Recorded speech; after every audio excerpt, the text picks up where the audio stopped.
Yeah. Welcome, everyone. It's such a pleasure to have everyone here, our colleagues from Prince George's County Public Schools. We also have our parents and caregivers. Very excited to start this school year off with a wonderful presentation that we have today. I want to do a couple of acknowledgements. First, the Special Education Citizens Advisory Committee. I want to introduce our board members to you, and if they are here, they can come on screen just to say hello. I am Janie Payne. I am the chairperson of SECAC PG. I also would like to introduce our vice chair, Samantha Dawson Williams. Our secretary is Genevieve Janai.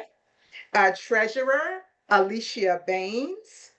And our outreach committee, I don't think Ogo is here, and we have Alexa Solis on outreach, and our website and listserv manager, who you'll hear from a little later to introduce our new website, Nakia Mall.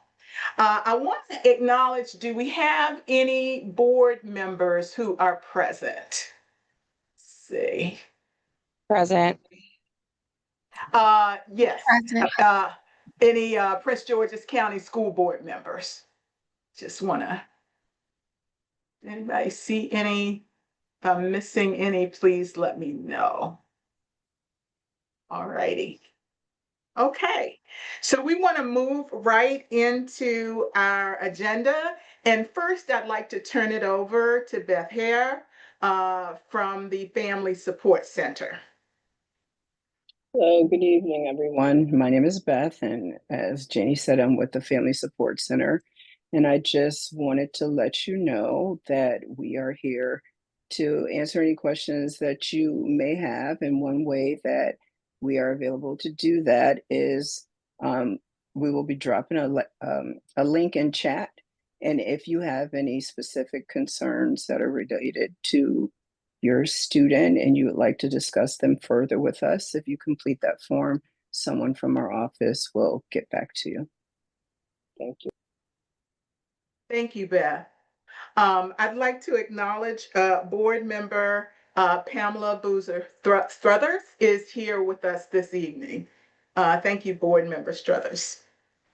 The Thank first you. thing that I'd like to do is to turn it over to Trinell Bowman, who is the Associate Superintendent for the Department of Special Education, who will give us updates. Thank you so much, Janie. Good evening, everyone. Excuse my voice, I have a little cold, so if you see me grab my tea, that's because I'm a little under the weather. But good evening, everyone. Thank you for joining us. I bring you greetings from the Department of Special Education in Prince George's County Public Schools. I hope all of your children have gotten settled into the school year so far and everything is going well. All right. On our next slide is just a list of our board members, and we thank them for their unwavering support as we support our students with disabilities. And we also give acknowledgement to our interim superintendent, Dr. Sean Joseph. And I'm just going to give you some highlights in special education and some things that have happened or have occurred and will be occurring. On the next slide, I just wanted to remind everyone that we are focused on our family engagement via our parent surveys. The link is provided here on the slide, as well as the QR code, that while you're attending IEP meetings, we want our families to be able to share their experiences regarding the IEP process at those meetings. And then we're using that data to really provide targeted assistance to specific schools. And you'll hear a little bit more later about our focus this school year around family engagement. Our equity foci for this school year, this is our second year, focusing on the unique brilliance of students with disabilities. We are partnering again this year with our Office of Equity, Diversity, and Belonging. And we are requesting our schools and offices to intentionally focus on 3 areas. One is on cultivating positive family relationships of students with disabilities in the IEP process. The other piece is around developing, implementing, and monitoring specially designed instruction. That's things like accommodations, interventions, supplementary aids and services, program modifications, etc., that really support our students. And then for our school and our districts, we're promoting inclusive practices for students with disabilities. During the summer, we had our Superintendent Summer Learning Series where we unpacked those three buckets. We had a session around family engagement where we actually brought in families from across our district to really partner with us to talk about what is family engagement, where do we need to improve, how do we look at our IEP meetings from a strength-based focus. We did that in June, and then in July and August, we followed up with a focus on specially designed instruction as well as inclusive practices. That's open to all staff from across the district. So everyone from bus drivers, attendants, teachers, principals, district leaders attended those sessions. Then today, we're right off the heels of our Systemic Professional Development Day that is mandatory for all staff to participate. We had two focuses today. One was on bullying and the other was on special education family engagement. Again, these were mandatory sessions that our teams had to participate in. Our special education family engagement, again, really focused on how do we include parents as partners in the IEP process? What does a strength-based IEP meeting look like? What are some of the tips and resources that we can give our families as well as our staff to make sure that there is cohesion and collaboration on both sides? Then we also gave our schools some tips. Things such as if a student or a parent speaks a different language, are we making sure that we have our interpreters and translation services available to those families? How do we look at strength-based IEP meetings, really focusing on the strengths of our students? We looked at kind of a demo around what does a strength-based IEP meeting look like? And then there was a call to action where we asked all of our schools to really look at a call of action of where they really needed to focus at their school this year and where they may have needed support, be it more resources, support from the special ed department, support from our area offices, or support from our equity, diversity, and belonging office. So that data has come in and we're looking through that. The other piece that we had our teams do as part of the Systemic Day is to review their own IEP parent survey from the 24-25 school year. So there was an opportunity for them to unpack their own individual school data that really helped them develop what their call of action would be for the school year. We are currently working with Hanover Research to unpack all of our survey data for the parent survey data from last school year, and they are going to generate a report to the district that will be coming in probably the next 6 weeks. But again, we did not want to wait till that report came in. We wanted schools to look at their data and really be able to unpack it as a school team. So part of those school-based next steps will be based on their call of action. We'll be unpacking that and then working with those school teams to really address what they have sought out to complete around family engagement this school year.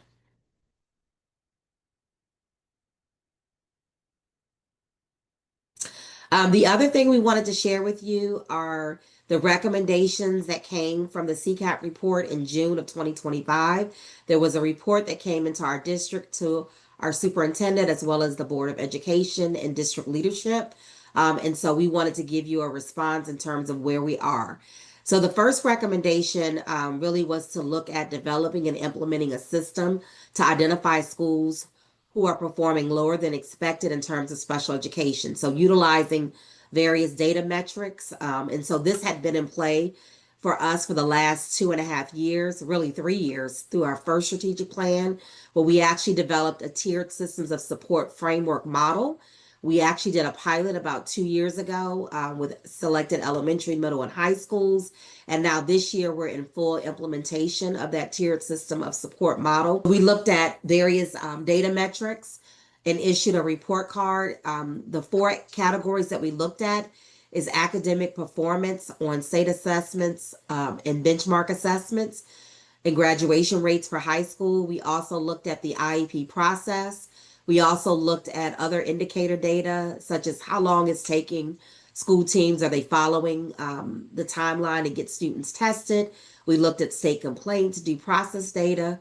We also looked at behavior data around do they have a 5-member behavior team trained to be able to respond if a student is in a behavior crisis? And then we also looked at disproportionate suspension data for our schools. All of that was packaged in an annual special ed report card where we have identified schools as being intensive, targeted, or universal.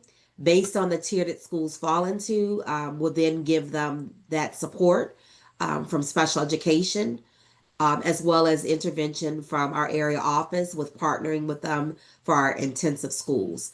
One of the things this allows us to do is look at those schools that are universal, meaning that they have not had complaints, they meet timelines, they have not had overdue IEPs, but be able to look at those collection of what are those schools doing that are best practices that other schools can then build on. So we'll be doing some work to partner with our universal schools. The other thing, just systemic, that's happening under Dr. Joseph's leadership is that we are releasing dashboards around student growth that is happening at each individual school. So you will also see that schools that we will have data that will also show various growth measures such as graduation, MCAP data, DIBELS data, benchmark data. That is something that our accountability team is also working on. So there will also be data that will be released by individual school based on various data metrics. So we wanted to let you know that that has been completed in terms of the recommendation as we look at tiering our schools and providing those supports to them. The next recommendation on the next slide was increasing mandatory professional development for teachers and staff. So annually, administrators, we do require them to attend PGCPS Leadership Institute every summer. This is a mandatory meeting that all of our principals and assistant principals attend. So for this summer, these were the topics of focus around understanding 5 key resources for special education related to the special ed process guide, related to our specially designed instruction checklist and look for documents, related to high level practices and other resources. We also provided them an update on our special education corrective action, as well as principal expectations that we are expecting principals to adhere to. We also provided them training on discipline and behavior strategies for students and essential guides and tips to really support administrators on strategies to support students with disabilities. We also unpacked the success for all students in general education through the Maryland State Department of Education Inclusive Practice Guide. And then we also provided them training on engaging parents of students with a disability in the IEP process. Those were mandatory sessions that were held this summer. For our special ed teachers and related services, this is a list of modules and trainings that they were provided this year. We also highlighted our new teachers through our professional induction week, where we provided them a variety of trainings, as well as our teachers that return to us. But these are the required trainings that our teachers and related service providers have to go through this year. And then the next slide just gives you additional required modules that our teams have to go through related to accommodations and safe and inclusive environments, etc. And then number 3 was to provide and expand free training for our parents. We definitely have done that this year, and you'll hear more about those upcoming trainings that we'll have. Number 4 was to continue expanding access to specialty programs for students with IEPs and 504s. So we've had several meetings with our Department of Specialty Programs and the Arts. They're working on finalizing our recruitment and marketing plan that will be released in our schools in the upcoming month or so. We also are partnering with them to ensure that as our auditions are happening, that we have support for those students who do have accommodations. And then we're also looking to develop additional resources around how specially designed instruction is implemented in our specialty programs and the arts. And so more information will be coming around that. The other piece is that there is an expectation for our school administrators to follow Administrative Procedure 5122, which is our extracurricular activities for students. And then we also have Administrative Procedure 6153 around student field trips. And so it's very important that our administrators are following these two administrative procedures. When things have come to our attention, we definitely address them by school, and then we do see if there's a systemic issue. So I'll give you an example. We got a concern from one of our elementary schools. Um, all fifth graders across our district participate in Camp Smith. And so we did get information from an elementary school where a group of students with disabilities were not participating. So we followed up with that school. We put a plan in action to ensure that those fifth graders were able to participate. And then we did worked with the area office to look at elementary schools. And we did find that that particular case was an isolated incident that happened at that school. And so we have worked to make sure that for this year, the students are not being excluded. And so that's something that, we're anchored in, making sure kids have accommodations as they're going out to extracurricular activities and they're not being excluded. So that is something that we're definitely focusing on and making sure our teams are aware. And if there's any practices that comes to our attention, we will investigate and follow up specifically with those schools accordingly. Recommendation number 5 was whenever possible and with the limits of the budget allows, increase the hiring of special ed teachers and related professionals to improve benefits to incentivize hiring. And so we're getting ready to kick off our budget cycle for the FY27 budget. And our budget definitely, you've heard our superintendent say this, as well as our Board of Ed, as well as our legislative elected officials, that special ed is a priority focus. And so we will be looking at that as we continue to look at our blueprint plan priorities. And then number 6 was look into the possibility of making dedicated aides employees of PGCPS, and that would be employees with benefits. And so our response to that is that we are exploring benefits eligible positions, such as our itinerant special education assistants and state-supported apprenticeship pipelines for benefited positions. So I don't have a final response for you yet, but that is in process. And so those were the updates for the recommendations from the SECAC. We'll continue to provide you with monthly updates when we meet. The other update I wanted to share is our special education corrective action update. And when we go to the next slide, we have as a district been placed in corrective action by the Maryland State Department of Education for 2 reasons. One is our special education staffing vacancies and the increase in state complaints from school year 23-24 to 24-25. If we go to the next slide, we wanted to share with you some enhancements that we're making for our Family Support Center. One is we're adding an additional parent engagement instructional specialist that will work collaboratively both with our Department of Special Ed, but also work with our area office resolution specialist and our family engagement office under Dr. Sheila Jackson. Based on the results of the IEP parent survey, we are going to be targeting specific training and technical assistance to those schools where we see that there's been a pattern or trend in their IEP survey data where there are concerns around family engagement.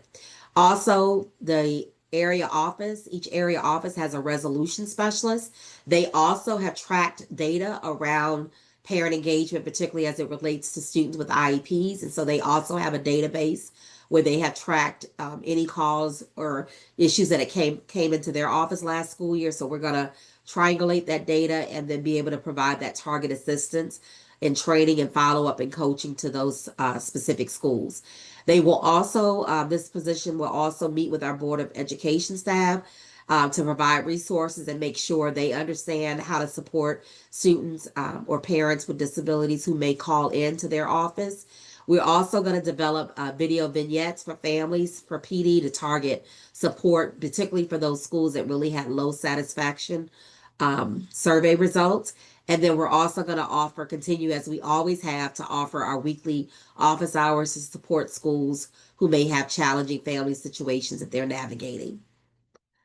The other enhancement that we're doing this year relates to special ed processes and procedures. One is updating our independent education evaluation process to support better guidance regarding reimbursement and the payment process. We had several cases that came to our attention last year where we really did not do the best job in documenting what that reimbursement and payment process is for parents, as well as adding some additional IE vendors to our process.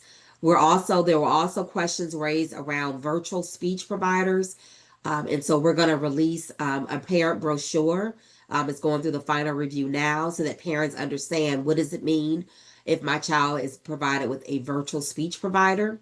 We're also going to update several years ago as we came out of COVID, there was a compensatory education PowerPoint on our website that had a voiceover that talked about our process that we would follow for students that were going through the comp recovery as it relates to COVID. And so we're going to update that module and release that as a parent guide so parents understand the compensatory education process that we follow in Prince George's County.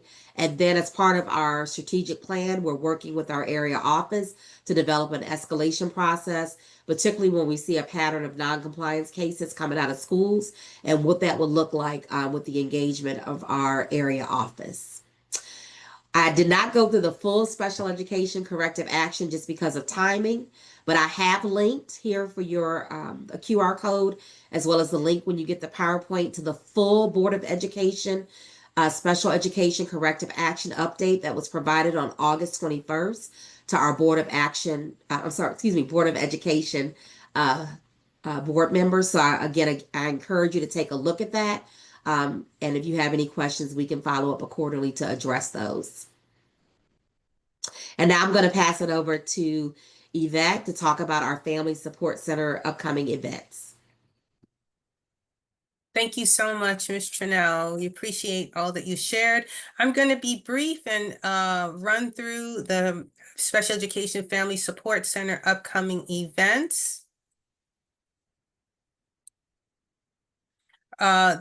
First of all, Ms. Trinnell mentioned that we have expanded and added some members to our Family Support Center. With us tonight is Ms. Danica Cole. She is our new program coordinator. As many of you know, Ms. Marcy Torshawn got a promotion. So we've added Danica Cole, who is a former special education teacher herself, and will be a program coordinator. We're also fortunate to have another student intern from the University of Maryland School of Social Work, Dan Yokin.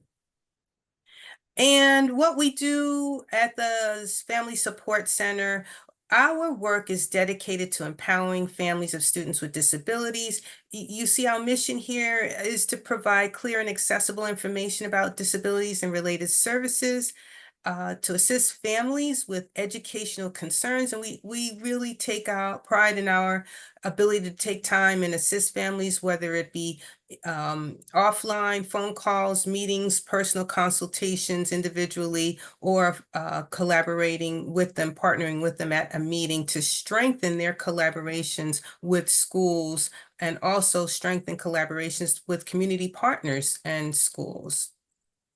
And how we do that is through a series of, we offer lots of workshops, resource fairs. We still have books.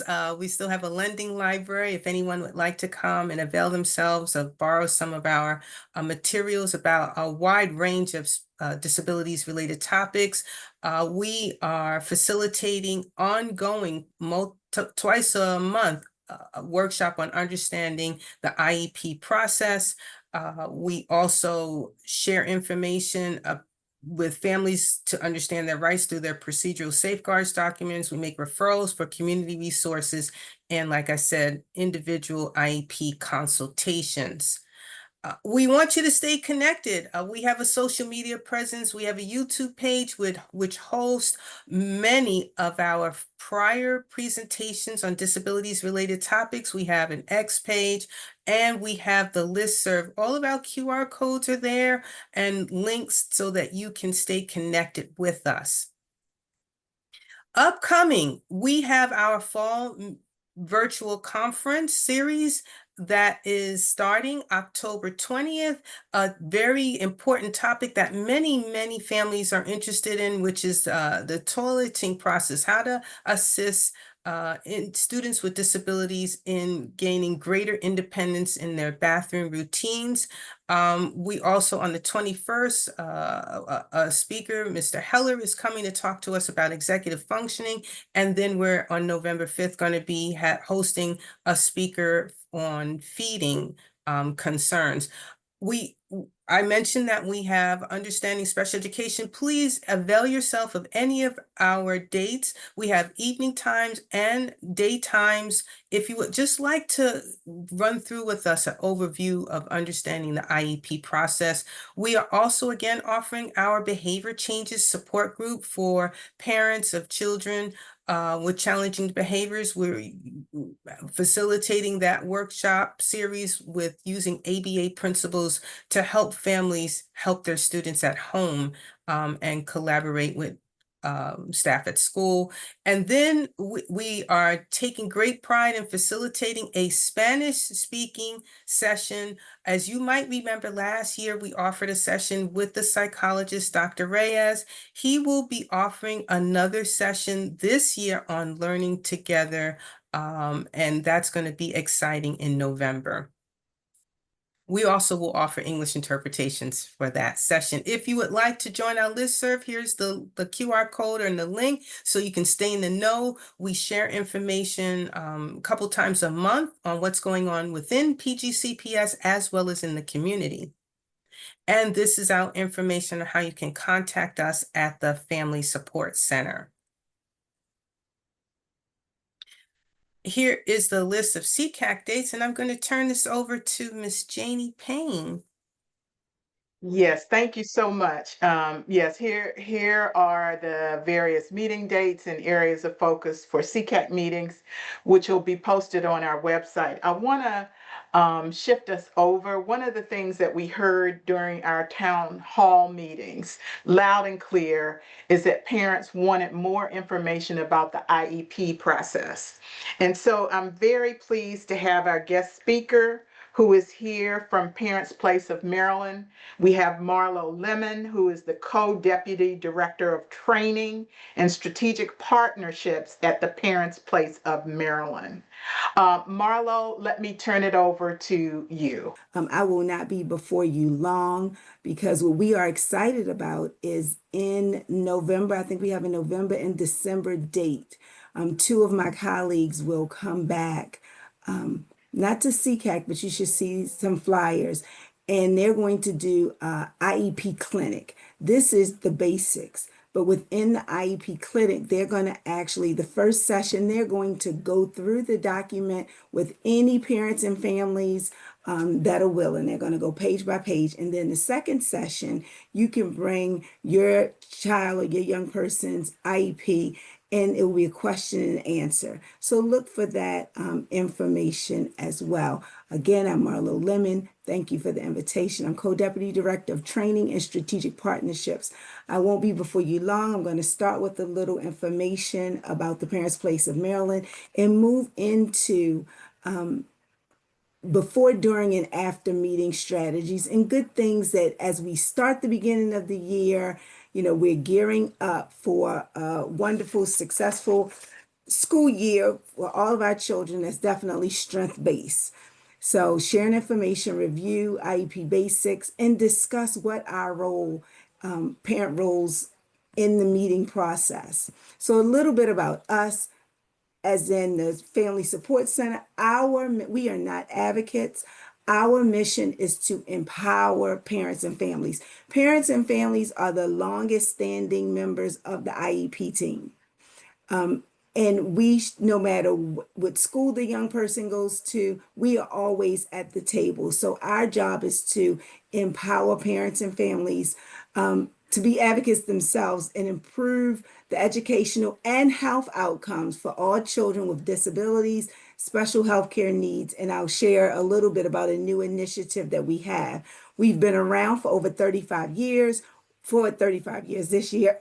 We are a free service to families for children ages birth to 26. But we are excited to announce, and as of July 1st of this year, I say we are a one-stop shopping resource because we now have family peer support specialists in every area in the state of Maryland that can help with mental health, substance use, and problem gambling challenges. So you can come to us for school-related issues as well as mental health, substance use.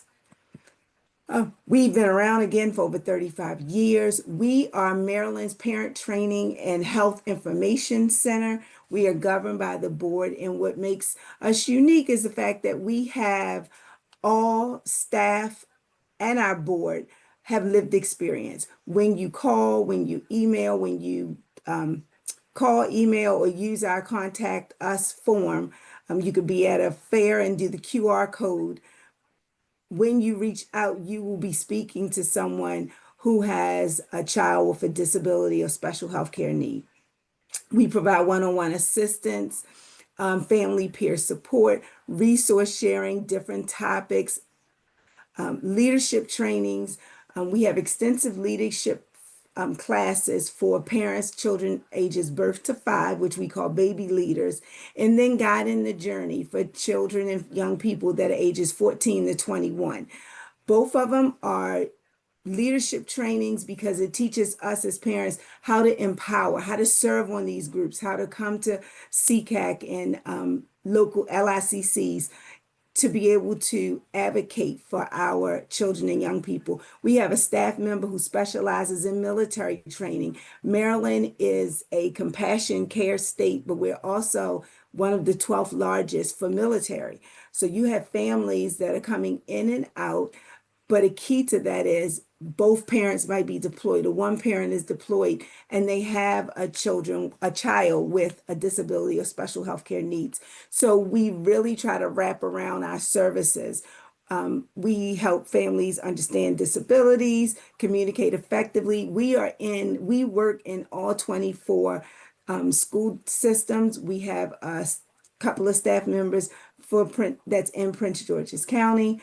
So we help parents and families communicate with teams, know their rights and responsibilities, help when it comes to resolving disagreements, and discuss community resources. This is my why. I always say this is the best slide on the whole presentation. I am a mom of 3. I call them my double blessing and little surprise. This is an updated picture from the last time I shared with you, Miss Janie. My twins, these are my twin young men who are 20. My daughter is 19, excuse me. And my twins started in infants and toddlers when they were 17 months old. So we have been through the system. The picture in the middle is my why. My son Matthew is autistic. He is my gentle giant. He is the happiest nonverbal person that I know. And he will be 21 in November, so we will be transitioning out June of 2026. I'm terrified. It's a whole new system of acronyms that I need to learn. His twin brother, Joshua, graduated in 2023. He is neurodivergent, figuring out his way, learning supports through college. He's, again, both of them have IEPs and have come up through the system. And then my daughter, this is her second year in school. And right now we're dealing with anxiety because guess what? She is the one that, I have to be perfect in the midst of 2 brothers with needs. So, that anxiety, all girl stuff. But this is my why. So when your parents and families from Prince George's County call, every stage and phase, we can try to help them with as much as possible. Quickly, what does the law say? IDEA, every child has a right to a free and appropriate public education. What's interesting and what I love about this slide is FAPE and unique. Matthew's IEP should not look like Joshua's IEP or anyone else. It should be specialized instruction to meet your child's or your young person's unique needs. In Maryland, if you hear COMAR, it's Code of Federal Regulation. In That's what the law is in Maryland, and it talks about having each child with a disability having a individualized education program. We often get questions, what's the difference between a IEP and a 504? So this was a really great graphic to describe it. When you think about the IEP, eligibility for IEP is more strict. To be eligible for IEP, the students must require specialized instruction. 504s works with any disability. IEP, you have to have special instructions and one of the disability codes that'll come up later on in a slide. So this is they're both legal documents. With the 504, you will not be meeting, you might meet once a year or put it in place. And then when it needs to be updated, an IEP, but it's a legal binding document. You have to meet at least once a year. There's strict rules regarding parent consent for assessments, accommodations, and it follows a young person as long as they need it throughout school. You, as a parent in this meeting tonight, are highly qualified. When we go into our IEP meetings, we want you to know that you are highly qualified. Sometimes it's very difficult to sit around the table with people that have so many different initials behind their name. But you have a PhD in your child. The law that Comar and the federal regulations that I shared with you, it gives you the right. You are the longest standing member of the team. You have a right to participate in your child or your young person's meeting. Research shows that services improve for our children when we are more actively involved. Again, we're entitled, it's an individualized education program in which the parents are an integral part, as well as the young person, to participate in their meeting. If a parent cannot attend a meeting, the school must use other ways for parent participation. We've done this great since COVID, virtual conference calls. What are we going to do to ensure parent participation, that then parents are being included? So did you know parents also can request an IEP meeting? By law, you have to have one every year. I was taking notes. I was talking to a parent and she had all these notes. And I said, well, what are you taking notes for? And she said, I'm saving all these up for IEP. Well, some of the things could have been handled with the child's teacher. I said, okay. I said, you do realize that you can request for an IEP meeting at any time in writing to the IEP chair at your young person's school. She's like, oh, really? Yes. So it doesn't, yes, you have by law that yearly meeting, but let's say over the summer, we have a big growth in goals and we want to, it's back to school time now. And you're like, a lot of the things that were in the IEP that may have been written last February, we need to update some of those goals. Parents are an important member of the team, and you are encouraged to share all of your concerns at the IEP meeting. Schools, again, are required to have annual IEP meetings, but could have them more frequently. Those re-evals are required every 3 years, but you can ask for one before then, keeping in mind that it has to be at least 6 months time span for like speech and OT and your psychological evaluation. But by law, it's every 3 years for assessment or evaluation. And just a plug, as I'm going through transition now, think about your young people that might be going through transition to get some of those assessments done, maybe 11th or 12th grade year, because if you have young people that are going into college, the colleges will ask for those updated evaluations, and it's good to have them from the school. So that's a plug for that. IEPs are about more than just academics.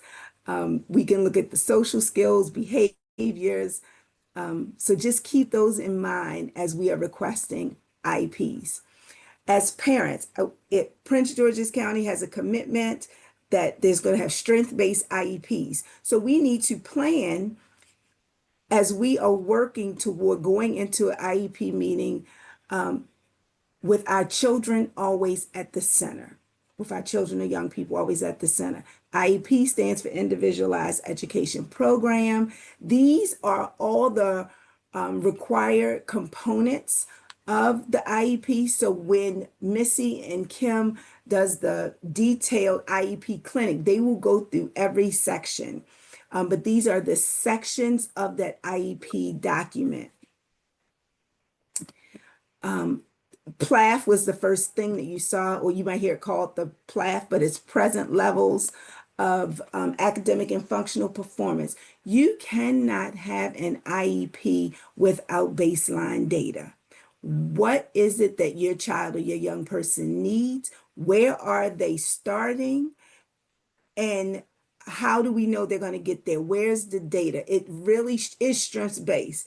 It is about what the student is currently doing. It drives the remainder of the IEP. We can't have goals and objectives. We can't have goals and objectives without knowing where we're starting.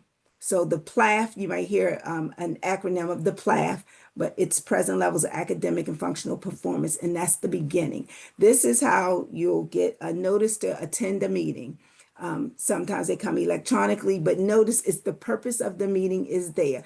It could be to initially write an IEP. It could be to develop the IEP. It could be to review existing documents, but this is the notification that you should receive when it's time for an IEP meeting. We want to think about our young person's strengths, and we want to think about, in the next 6 months, where would we like for them to be? What is typical development for our young people? We want to make a list of things that we know that they like to do, they can do, all of these things, especially this is the beginning of the year. And I'll be the first one to say, I tried to do a snapshot for Matthew's teachers because his IEP is 79 pages. And I recognize that for, he's had new teachers, he has had seasoned teachers, and some right in the middle. But especially for some of our new teachers who are trying to get used to the curriculum, I'm like, this is a snapshot. This is things he likes to do. These are his triggers for the classroom. Might be when he elopes. This might be when he throws something, but at least a snapshot. So as a parent, I felt like that was really important for the school staff to know. If your child, usually, if they can attend a meeting, invite them. As a mom, again, transitioning, in that transitioning phase, it is very important for young people that can to start to attend their meetings. Even if it's just, I like being in Miss Janie's class because I like the way she explains things. Okay, thank you. You can go back to class. But we want them to start realizing that it's okay to have an accommodation and what the accommodation is for. And they do that at the IEP meeting. Now, I'll be the first one to say I could for one son and not for the other. When I go in Matthew's school, I'm ducking behind things so he doesn't even see me because he sees me and he thinks it's time to go home. But we want to, when it's at all possible, to allow our young people to start coming to the meetings. Confirm who will attend the meetings. It should not be any surprises. If you are inviting or having, would like for someone to attend with you, which we at the Parents Place in Maryland recommend.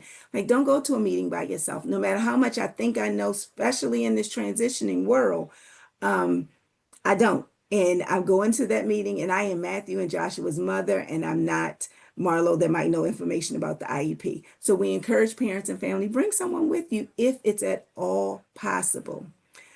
Let me stop and breathe. I'm sorry for my Spanish. I do recognize that I'm speaking very quickly, so I apologize for that.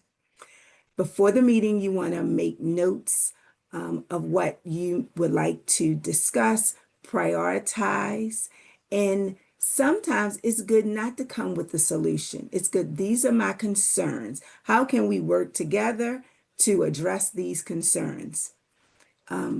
If you have private assessments, ABA person, a speech person that your young person or your child might be using outside of the school. Try to have copies of documentations for the school if you want them to consider the information. Remember, special education is not a place. It's a service. So as we're getting ready for the meeting, you should receive your documents at least 5 days ahead of time. The school, make sure you have your information in your native language. There is something called the 5-day rule. This talks about a parent asking a parent or friend to attend with you. The 5-day rule was started under President Obama in 2019 because he realized, or the system, they realized that you can't give me a 79-page IEP on the day of and expect me to read, observe it, and absorb it, and then be able to give you information back. So the 5-day rule just states, and it's always business days, the school must provide parents with a copy of any assessment data. So psychological evaluations, educational, speech, occupational therapy, PT. And the reason all of those people are at the table, it depends on the service that your young person is getting. So if you have a young person that is receiving speech therapy, a lot of times as parents, we might hear, it's so many people, it's overwhelming when I walk in the room. I personally, as a mother, would love all IEP tables to be round, but we have a lot of parents and families who might be anxious. And so I tell them, if your child is receiving speech services or occupational therapy, the expert has to be on the table to address any concerns you have. Yes, our general educators, IEP chair, they will know what receptive and expressive language is, for an example. But if you have other detailed questions about the report, then the expert is at the table, whatever service your child is receiving. What to bring to the meeting, if you have binders, portfolio, whatever way you would like to organize, because it's a lot of information. When you get the information 5 days ahead of time, it will be in draft so that you have time to review it. And then I would always keep the drafts and the original. My husband's like, why? I'm like, I don't know, because I have a hard time shredding up the paper.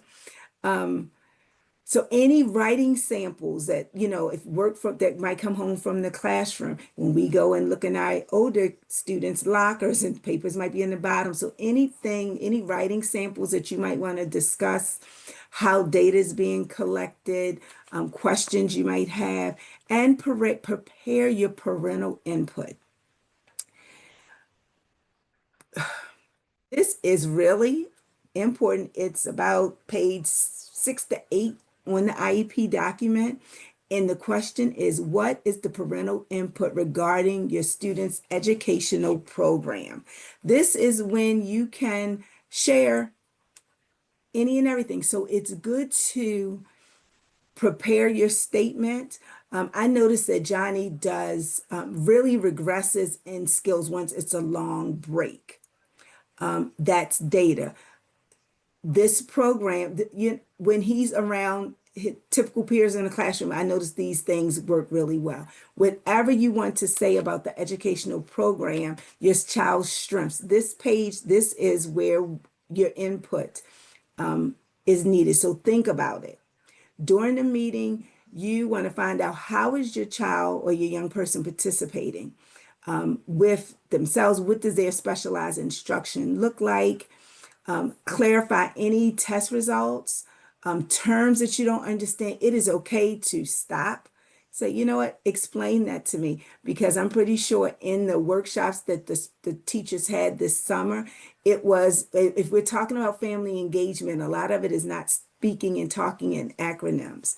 Get the answers to all of your questions. Even if you have to stop for a minute, can you help me to understand? We say that all the time. Help me to understand whatever it is they're saying. And it's okay, because remember, you are not you're not standing by. You're not an innocent bystander. You are an active participant in the meeting.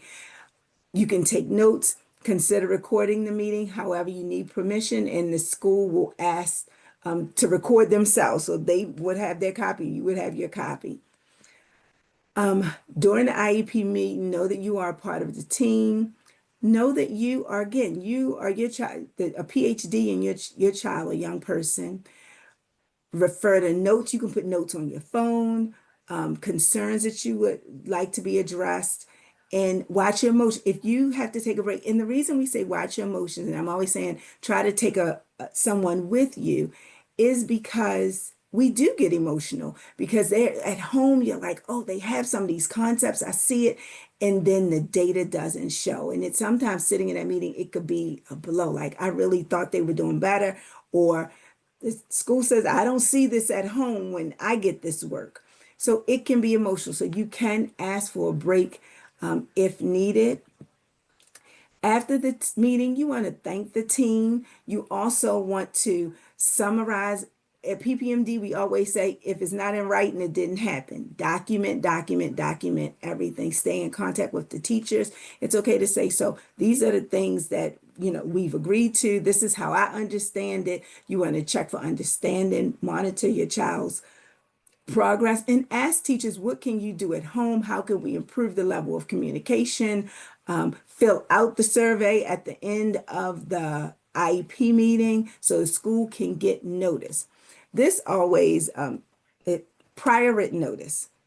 Prior, you would think you're getting it before, but your PWN, so prior written notice, is something that parents should be receiving after the meeting. It's basically like a meeting summary, meeting notes, and within the prior written notice, it basically tells you what happened at the meeting. It's a description of, if you're like, I think my child needs more speech services, and the school says, okay, well, we want to try these strategies first. That should be in there.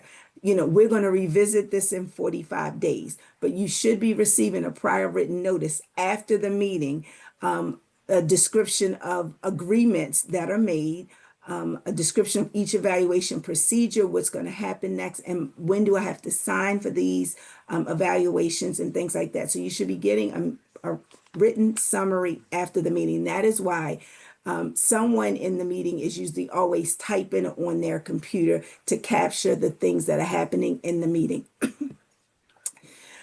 At the Parents Place of Maryland, we have worksheets, and I'm pretty sure that the Family Support Center for Prince George's County can also help you organize if you're anxious about attending an IEP meeting. But we have these sheets on our website that can also be of assistance. This is another fact sheet that we have on our website, which talks about the 10 calendar days and when should parents receive documents 5 days before and things like that. Tips for advocating. It's okay to ask why. And because we've always done that is not an answer. Okay. Explain to me why we are collecting data this way. Explain to me why 30 minutes, when 15 minutes, we're having a complete meltdown in the hallway, is enough. How long are we going to try this? Help me understand. And when we say don't take no for an answer, it's not to be adversarial. It's until you understand the reasoning behind if the school is suggesting something, make sure you understand the why. So, okay, explain to me what this is going to look like. We don't want any parent or family walking away from the table not understanding the process of the meeting, the things that have happened. If it's a strength-based focus, how will my child be improving? What are some things that you're going to do in school and what are we going to do at home to help make this collaborative meeting a success and all about the young person? Document, document, document. If it's not written, so many times, well, I talked to Miss So-and-so at drop-off and she said, I'm looking at the time. Okay, I talked to Miss So-and-so at drop-off and she agreed that this would happen. So then you go out to your car, you get on your phone. Thank you, Miss Smith, for talking to me about Johnny's behavior. It's my understanding that this will be happening. I appreciate it. You have your documentation. If it's not written down, it didn't happen. We also have coffee and conversations for all of these groups at PPMD. Feel free to join us. And believe it or not, our Spanish speaking group is our largest coffee and conversation. We meet once a month. Actually, I saw someone in your chat that's a parent that comes. We actually have another parent who comes to at least all three of them because she has children in all the different age groups. We have monthly English newsletters and monthly Spanish newsletters on our website, which is ppmd.org. You can sign up for our newsletters. We don't flood your email, but it is a lot of different information. This is how you can get resources. They're divided up into special education, early childhood. If you don't have time to look at all of our fact sheets, that we pride ourselves on being very family friendly, no more than 2 pages, and at a parent friendly readability level, where you can like us, what is Facebook, Instagram. We also have YouTube channels, so you can listen to a lot of, it's a video on transition or early childhood, assessments, supportive decision making, guardianship, devices. So any and everything is there. I'm going to stop now. I want to shift over to Nikki Mall. One of the things that we have been committed to in SECAC PG is thinking about and having a website that would give us a place to house information for our parents. An example might be, these presentations, making sure that they're there. A lot of times people share information that's valuable on the listserv. We want to make sure that we have a place to house that kind of information. And so Nikki has been busy at work revising our existing website, and I'm going to turn it over to you, Nikki, just to give you all a bit of preview. The site went live today, so immediately it is available to you. So Nikki. Hello, everybody. My name is Nikki. I am the owner of Carousel Designs, and we've been working really hard this summer to just try to get the website up online, up to date. We've been really focusing on trying to make it accessible as well as make it usable for people and make sure that it's easy and understandable to navigate and to just help empower families just like yours. So let me share my screen and I can walk everybody through it really quick. Once I can find it. There we go. Okay, so this is the new website.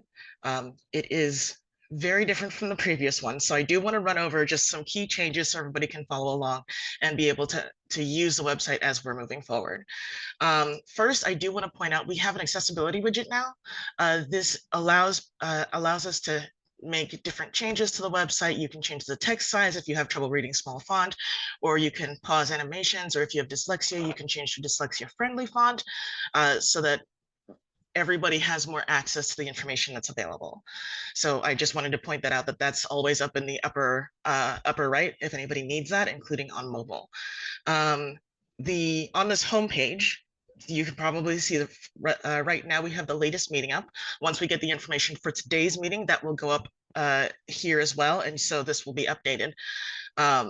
If we scroll down a little bit more, we have the information for the next meeting. Right now it has today's meeting on it because that's still currently running. Once we have the Zoom link for that meeting as well, everything will go up and you guys can register there and take a look at the agenda and stuff on that meeting.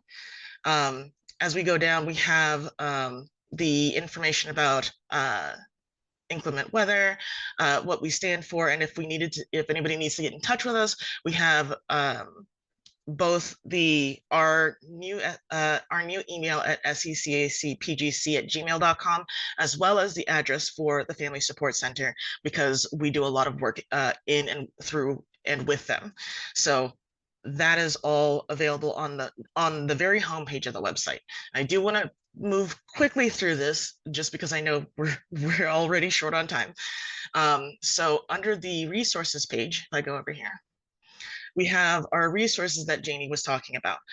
I've sort of organized them into sort of broad categories and I'll just run over those very quickly. So we have the IEPs and the 504 plans. This is going to be just very basic starter information on how the IEPs and the 504 504 plans work, what they mean, what they do. The information that Marla presented is also going to be uploaded to this page later tonight. So that should be available before the night closes out.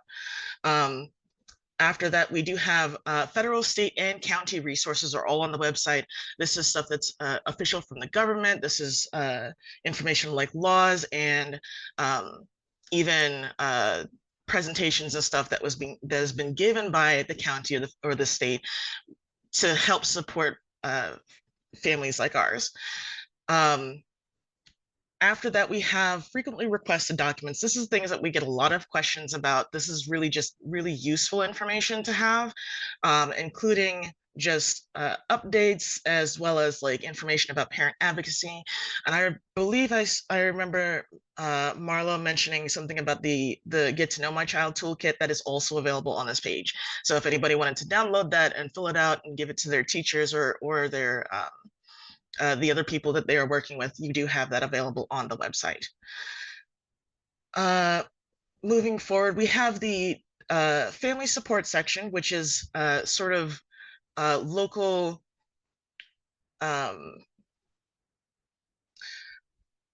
local people, local companies and organizations that are here to help your child, even not necessarily to provide it directly from PGCPS, but if you needed additional support outside of the school system, you can find that kind of support here. After that, we have the transition and transportation. This is where we are looking at helping our students transfer to an independent life, something more like college, or if they're moving on to a job, moving out of the house. We have additional information on different websites and different tools that you can use to help plan the transition out and make it as easy as possible for everybody going forward. We do have some condition-specific support. This is going to be additional support made for people with cerebral palsy, or if they have blindness or deafness, or if they have learning disabilities. You have specific places to go where you can look up, this is what I need help for, and this is specific to my needs. And so you can jump down, and these are just jump to links, so you can just jump down to a different part of the website and take a look and see which organizations are able to help you. And all of these work within PGCPS or in the Prince George's County area. So you should be able to get help from any of these organizations. And the last, we have the meeting archives, and this is very large, but this is where you're going to find all the information about previous meetings that we have had. So this also goes into previous years. So if you remember that somebody had given a presentation in 2018 about this specific topic, you can use these the archives and search by the information here. You can search by presenter, you can search by year, and find the information that you need. So all of that is available on the website for anybody to use. Moving quickly along, I do have a calendar up for us so that we can have the information available, ready for everybody to sign up and see the agenda as they're going forward.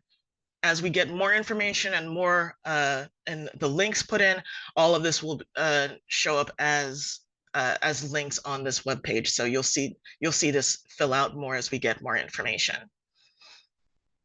After that, we have the who to call. This is sort of a both a quick overview of some of the information that PGCPS has provided us, so that we have the official sources for how to navigate the system, contact lists, and how to resolve disagreements. All of that is available here, and a lot of it links directly back to the location on the PGCPS website, so that you have the latest information at your hands.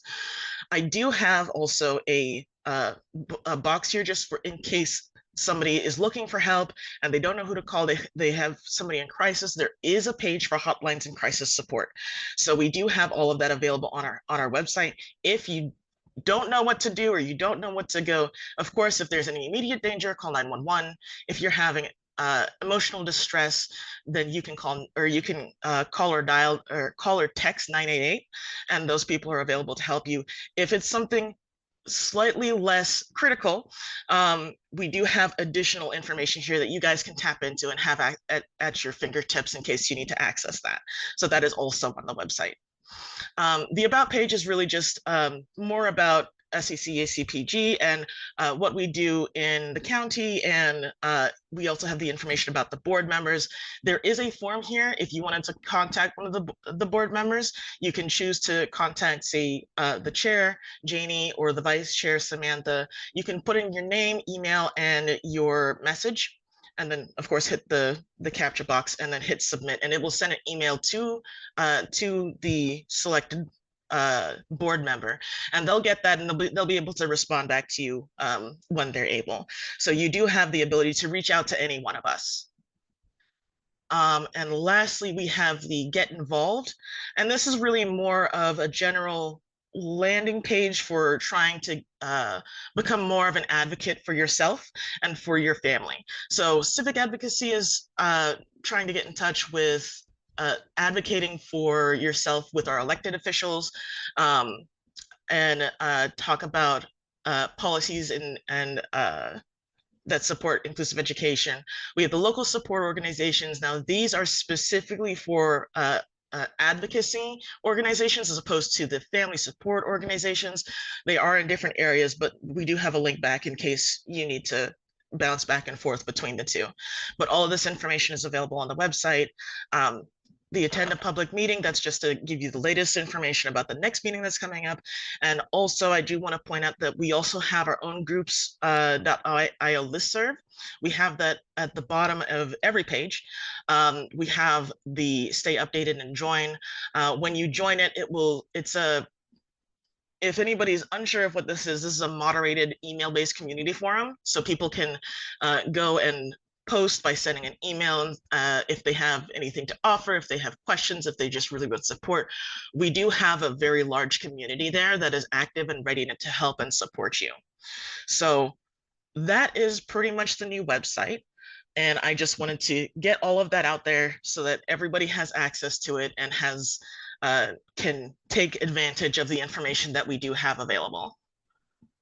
Thank you so much, Nikki. You did that in record time. We really appreciate it and encourage you all to go on the site, explore it a bit, give us some feedback. We're just getting it acclimated and up and running. And as I mentioned, just want to have a site that is helpful to our parents and caregivers. What I'd like to do now, we have an opportunity in SECAC for our co-secretarial role.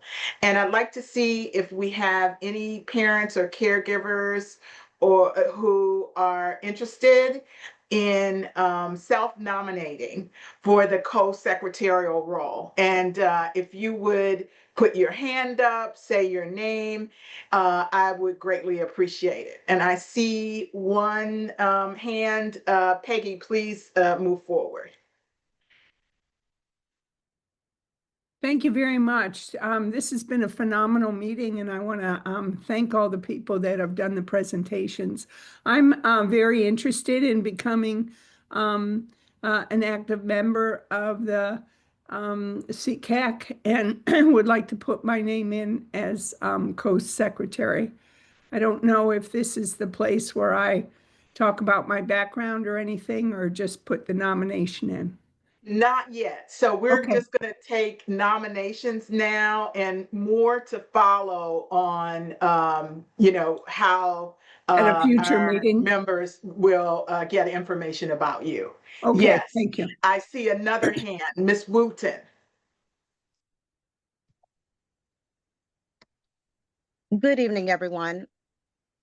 My name is Tanisha Wooten, and I'm honored to stand before you today to present my candidacy for the position of Assistant Secretary for SECAC in Prince George's County. And thank you for your consideration. And I have children in special education, so I understand how it is to be a mother of 2 or more autistic children. So thank you. Thank you, Ms. Wooten. Any other hands? Just want to make sure a lot of people here. There is one in the chat, Ms. Sanchez, who Ms. says, what are Sanchez. the Okay. requirements? I'm open. Okay.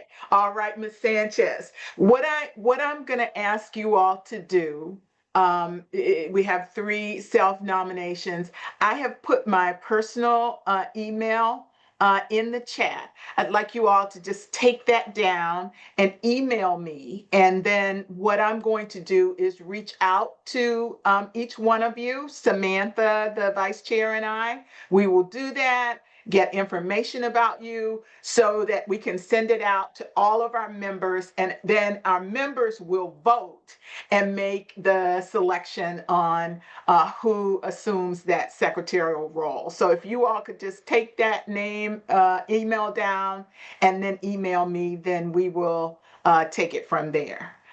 And I am going to, let's just make sure we don't have anybody else, right? Nobody else, right? Okay. I'd like to, for the last 10 minutes or so, a little bit more than 10 minutes we have, we're going through it pretty quickly. We said we wanted to open it up for parental comment. Any parental comment, any questions? Now is the time for our parents and caregivers to provide any comments that they might have. So I will open the floor. So Ms. Wilson, I see Lisa Wilson has raised her hand. Turn it over to you. Thank you. Good evening to everyone. I do have a question about the position that was just announced. Aside from interviewing with the chair and the vice chair, will the members have an opportunity to learn more about each candidate individually, or will we go directly to a vote? So that's my first question. My second question is centered around the virtual speech, the delivery of the related service of speech via a virtual platform. I am asking SECAC, I'm not asking DIOP, I'm asking SECAC if you would consider meeting with the Office of General Counsel to determine the legality of that blanket decision, since we all know that IEPs are based on individualized educational plans. And so if you would consider seeking a legal opinion or an advisory opinion from the Office of General Counsel, not the Department of Special Education, to determine the legality of this blanket decision that's impacting thousands of special education students. Thank you so much, Ms. Wilson. I have noted your comment, and we will take that under advisement, your request. And then the first question about the co-secretarial role, what we'll do, we'll have a blurb for each person that's interested in that co-secretarial role. We'll send that out to the membership so that you all have plenty of time to read it and be informed when you make your vote. Other parental comments, caregiver comments, general comments. Yes, hi. So if the candidates for the assistant secretary position are just going to be interviewed by you and Samantha, what is the purpose of that if the body's basically going to vote? We will share the co-secretarial role with you. We'll also share the information about the blurb requirements to make sure that, you know, everybody has that same information that's interested.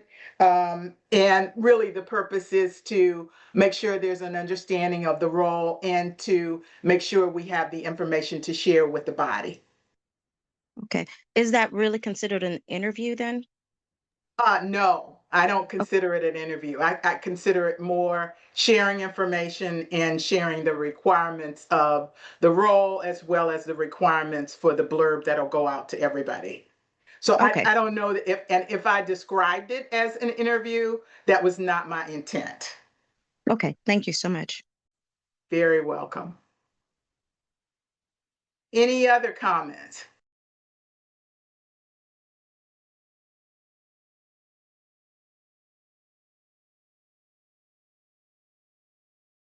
quite a bit of folks here, so I want to make sure that I don't miss anybody. And I see another interest in the co-secretarial role that is just came up. That is Pamela Talley. So thank you everyone for your interest. Really appreciate it, and really appreciate the attendance at our first meeting. And please be on our website and take advantage of that.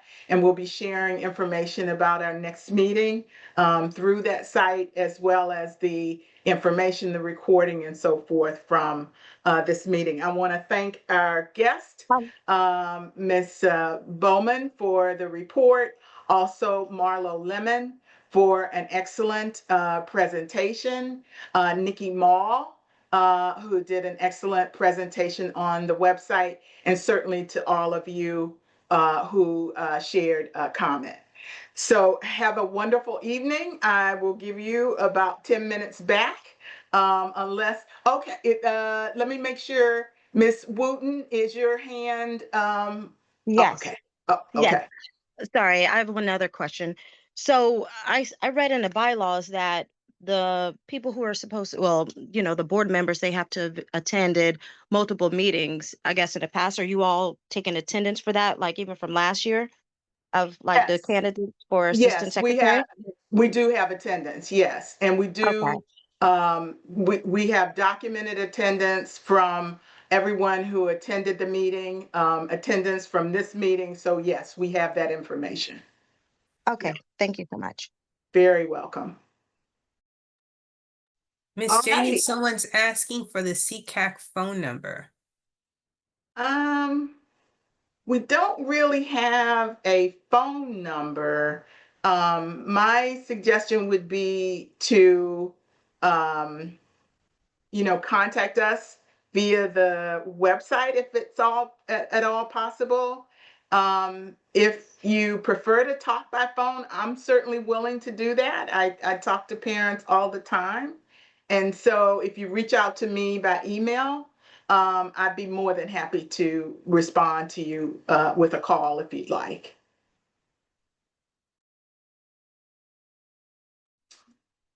Let's see, Yvette, anything else that I'm